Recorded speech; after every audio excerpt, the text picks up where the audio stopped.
from Honduras was arrested after he was accused of stabbing a teenage girl at a baseball game in Indiana on Saturday. This coming as a new report reveals migrants are making up 75% of the arrests in some parts of New York City. Multiple arrests with the same people. Griff Jenkins is here with more. Griff.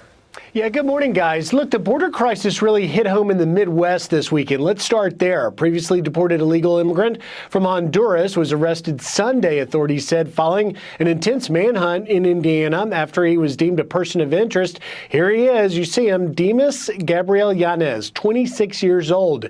Now, the Lake County Sheriff's Office says the manhunt began Saturday after a 14-year-old girl was stabbed in the hand with a butcher-style knife while at her brother's baseball game. When the girl's mother tried to help, the migrant also tried to stab her before fleeing. Now, the teen girl is okay, was treated and released from a hospital. Yanez was apprehended Sunday after cops spotted him running through a cornfield. Investigators said he was in the process of trying to cut his hair to change his appearance and evade law enforcement. The sheriff's office said Yanez had been previously deported to Honduras in 2018 and, quote, may have been engaged in criminal activity across the United States since returning illegally.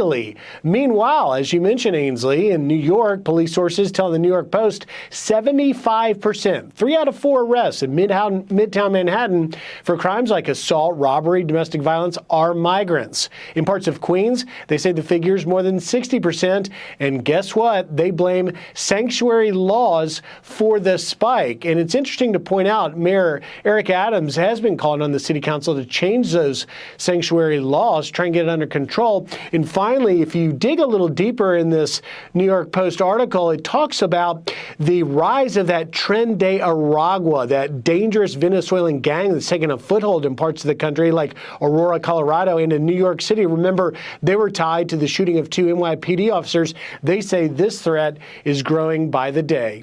Guys? And Griff, in that New York Post article, it also talks about these same migrants who game the system to come into the country. They know exactly how the system works in the sanctuary cities.